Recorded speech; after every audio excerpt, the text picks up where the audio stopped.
বলাপুর মহড়া থাকার সম্মেলন। আমাদের বলাপুর মহড়া থানার সাহেবের বন্ধুরা মোটামুটি 25 থেকে 27 জন আমাদের সদস্য আছেন। তা আজকে সেই সম্মেলনটা হচ্ছে এখানে অন্য থানা থেকে বান্ডোয়া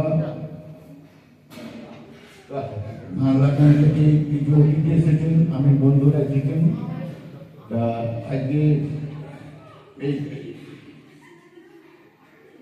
আমি বন্ধুরা এসেছেন এবং এখানে পরবর্তীকালে যে সভাটা হবে সেই সভাতে আমাদের বান্ডোয়া থানার সম্পাদক মহাশয় উনি পরিচালনা করবেন।